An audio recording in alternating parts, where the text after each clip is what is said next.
আসছেন গাজীপুর মহানগর ছাত্র দলের স্মার্ট ছাত্রনেতা এবং গাজীপুর মহানগর ছাত্র দলের বিপ্লবী সাধারণ সম্পাদক জনাব মাহমুদুল হাসান মিরন ভাই।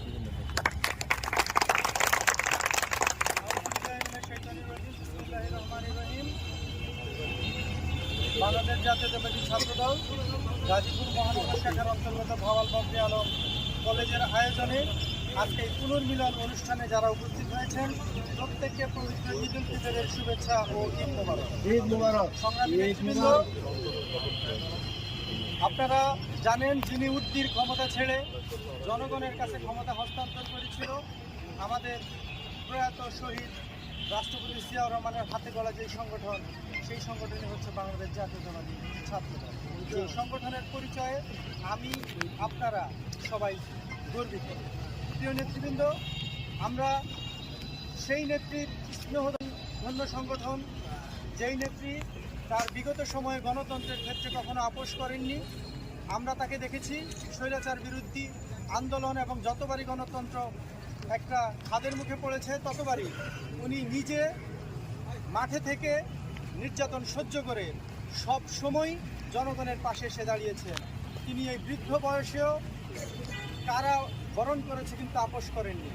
আপনারা সেই সংগঠনটা করেন দেশনায়ক তারেক রহমানের প্রতিবাদ প্রতিরোধ এবং দ্রোহের পথে হেঁটে চলা বাংলাদেশের আপামর জনসাধারণের আগামী দিনের নেতৃত্ব তৈরি করবার জন্য যে স্বপ্নের সোনার সাহসী মানুষ তৈরি করবার যে পাইপলাইন দেশনায়ক তারেক রহমান আপনাদের দিয়ে যেখানে স্বপ্ন দেখেন, সেই তারেক রহমানের প্রিয় সংগঠন এই জাতীয়তাবাদী ছাত্রদল।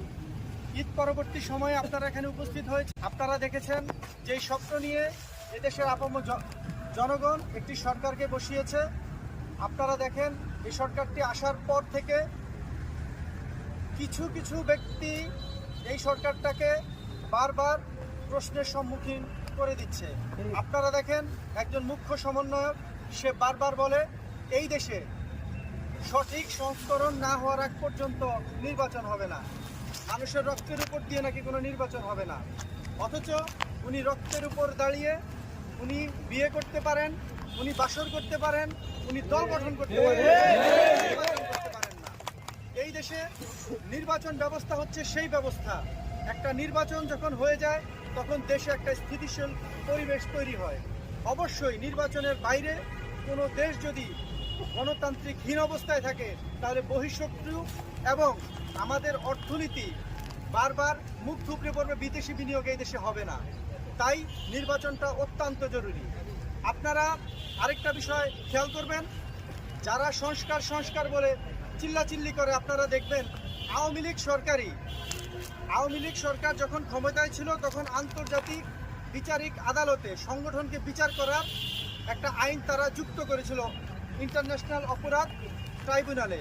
এই সরকার আসার পরে ওইখানে আইন করা ছিল কিন্তু শাস্তির কোনো ব্যবস্থা রাখে নাই।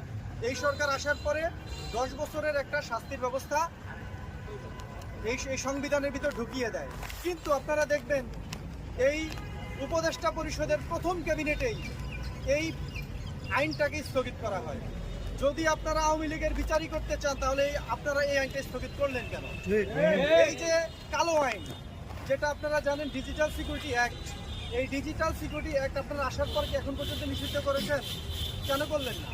তারপর দেখেন হাসানাত আব্দুল্লাহ, সে আওয়ামী লীগকে নিষিদ্ধ করার জন্য সে হাইকোর্টে একটা রিট করেছেন, সেই রিট তিনি কেন উঠিয়ে নিয়ে আসলেন? তাহলে মুখে বলেন একটা, কর্মে দেখেন আরেকটা। আমরা এইসব ধানাই পানাই দেখতে চাই না। আমরা চাই এই দেশের আপামর জনসাধারণের সুন্দর এবং স্বাভাবিক ভোটের মাধ্যমে জনগণের দ্বারা জনগণের সরকার গঠিত হোক এবং সেই দেশ সেই মানুষগুলো নেতৃত্ব দেয়। আজকের এই পুনর্মিলন অনুষ্ঠানে আপনাদের এই বিষয়গুলো আপনাদেরকে আবারও জানিয়ে দিতে চাই। কারণ হচ্ছে আপনারা এখানে যারা উপস্থিত আছেন, বিভিন্ন নেতৃত্ব যারা দিচ্ছেন, আপনাদের মধ্য থেকেই এই গাজীপুর 2 এবং গাজীপুর মহানগরে আগামী দিনের আপনারাই মেয়র হবেন, আপনারাই এমপি হবেন। আপনাদেরকেই তাই সচেতন হতে হবে। নেতৃত্ব কিন্তু সবাই দেয় না, গুটি কয়েকজন মানুষই নেতৃত্ব দেয় এবং সেই নেতৃত্বই একসময় আপামর জনসাধারণের মাঝখানে ছড়িয়ে পড়ে। এই বলে আমি আমার সংক্ষিপ্ত বক্তব্য এখানেই শেষ করছি। আপনারা যারা এখানে উপস্থিত হয়েছেন, আমার মহানগর ছাত্র দলের সভাপতি রোহানুজ্জামান শুক্কুর, সিনিয়র সভাপতি সাইফুল ইসলাম শামীম, সাংগঠনিক সম্পাদক মাসুম হোসেন এবং দপ্তর সম্পাদক বোরহানউদ্দিনের পক্ষ থেকে সকলকে জানাচ্ছি ঈদ উল ফিতরের শুভেচ্ছা। ঈদ মোবারক। আল্লাহ হাফেজ।